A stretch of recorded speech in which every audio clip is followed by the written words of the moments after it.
You've heard our Democratic colleagues for days say that there shouldn't be any Senate business while the government is shut down, even though in previous government shutdowns the Senate was quite busy doing nominations, passing legislation, and the rest.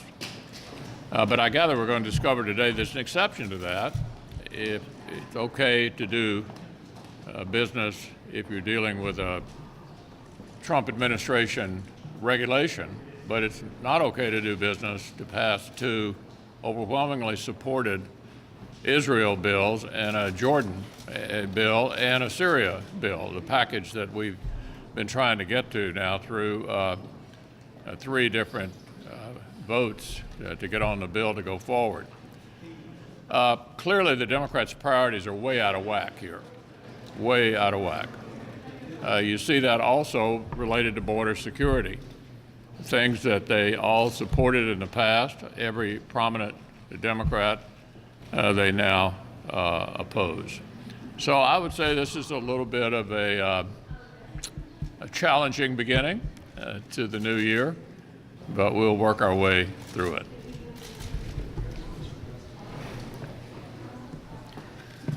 Well, on the issue of the government shutdown, the one thing that we all know is that the Democrats used to be for homeland or border security. They used to be concerned about defending and protecting America's borders. And the evidence is pretty clear of that. They've got long records that show that, going back to 2006, where every Democrat voted for a 700-mile fence, including, at that time, then Senators Obama, then Senators Clinton, and then Senator Biden. And then you also had in 2013 every Democrat vote to complete a 700-mile fence and support $46 billion in border security funding, $8 billion of which was specifically to be for a barrier. And then as recently as last year, I think all but 3 Democrats, 46 out of 49, voted once again for $25 billion for border security. And so the question is, why have they all of a sudden flip-flopped on this issue? And the answer is pretty clear. It's because this is now an idea that comes from President Trump, and the Democrats clearly don't want to give the president a victory on this issue. Now, they've argued that we ought to be voting on these things on the floor, as the leader has pointed out, until we have something that actually can pass and that the president will sign into law. It seems like all the shenanigans the Democrats are trying to pull are simply that. And if you look back at what was said not that long ago, Chuck Schumer said in December that in order to bring up a bill on the floor and have it voted on, it needed to be one that the president had publicly committed to support and that there were 60 votes in the Senate for. And he said that we shouldn't have a vote until all 4 leaders in the House and the Senate had agreed. There shouldn't be a vote on any legislative proposal in either chamber until that happens. And so we agree with that. We think that it's important for the Democrats and for the president to sit down and negotiate a compromise, come together, get the government funded and open again, and address something that is a huge priority for our country, and that's the security at our border.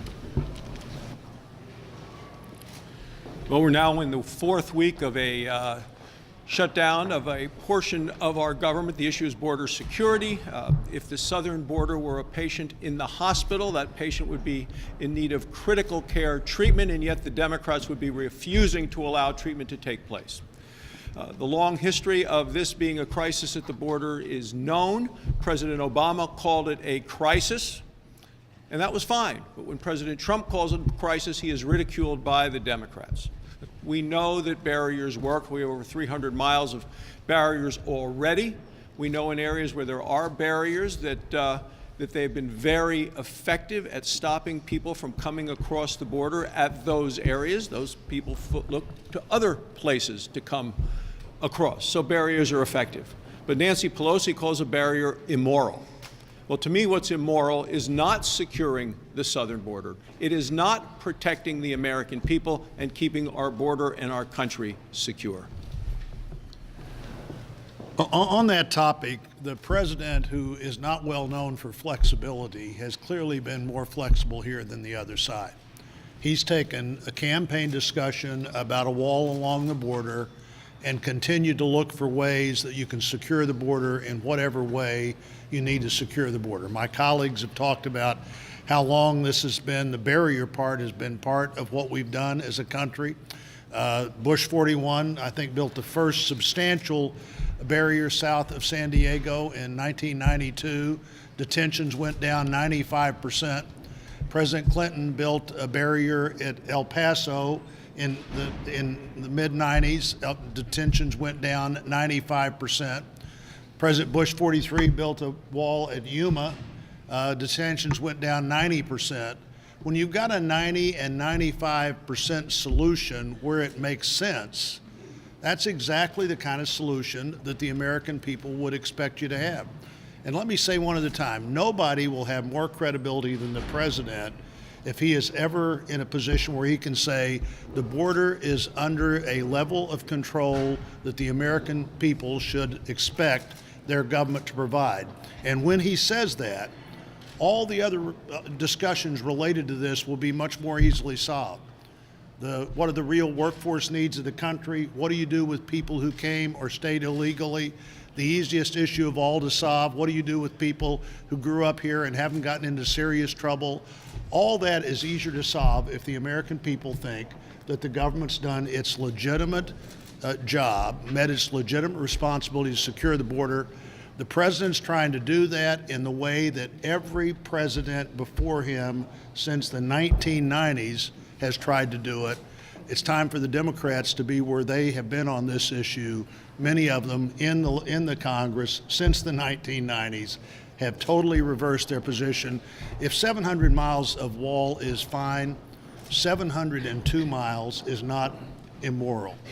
It's a ridiculous place to have that selective morality of just what you decide is not moral because somebody else wants to do it. Thank you, folks. Thank you, Leader and Chairman. Make no mistake about it, folks. There is a humanitarian crisis at our border. We have tens of thousands of people that come to our border every month. They are inadmissible. They are illegal immigrants. And it's not just about our southern border. It is about every community, every town here in the United States. It is about human trafficking. It is about illegal weapons smuggling, and it is about illegal drugs.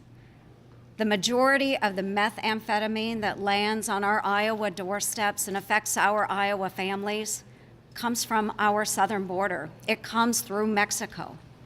We need to secure our border. There is no doubt about it. Now, what we have seen in recent weeks are the Democrats, and they are stopping any movement on the floor. They are trying to shut the Senate down, and we have a package in front of us that would reassure our allies in the Middle East. It is very important that we do that, and yet the Senate Democrats are refusing to move it. But alas, they have a bill that they would like to bring up. I think that we have to get through this impasse, but it is time that the Democrats start working with us, not against us. And again, I want to reemphasize that we do have a crisis that we need to solve, and I urge the Democrats to come forward, help us solve this now. Thank you.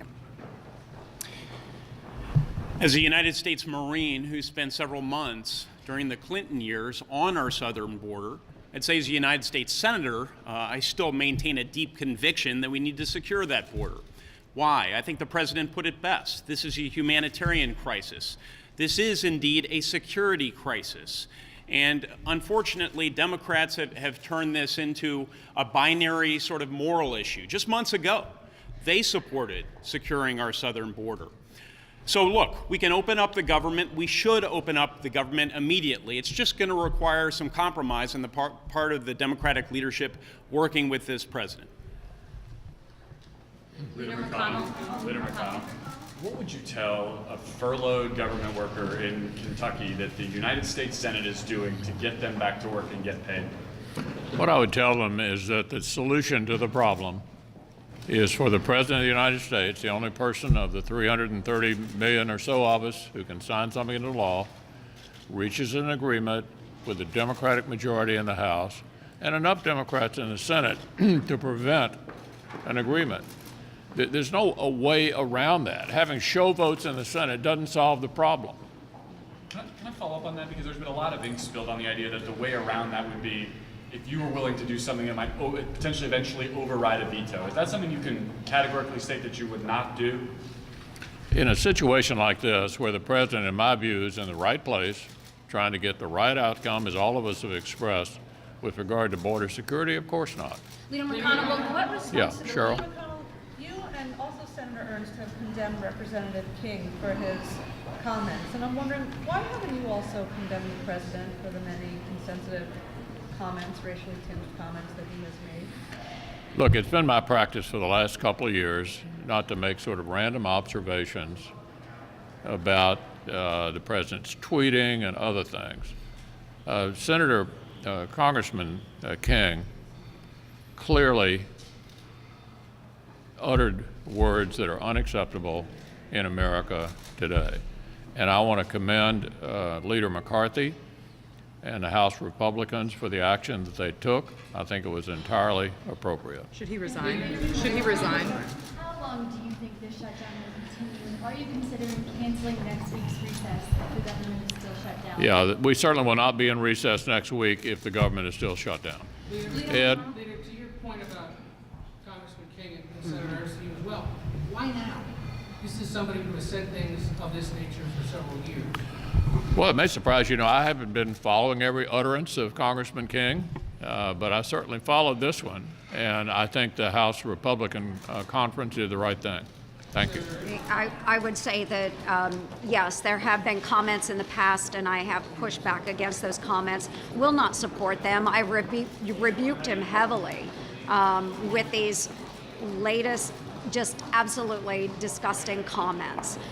Those can't continue, and we cannot be a nation divided. We have got to come together. We cannot tolerate that type of rhetoric. We cannot. Should he resign? He is an elected representative from the 4th District, and I trust that the good folks from Iowa in the 4th District will make the correct choice moving forward. Is the correct choice to vote him out, Senator?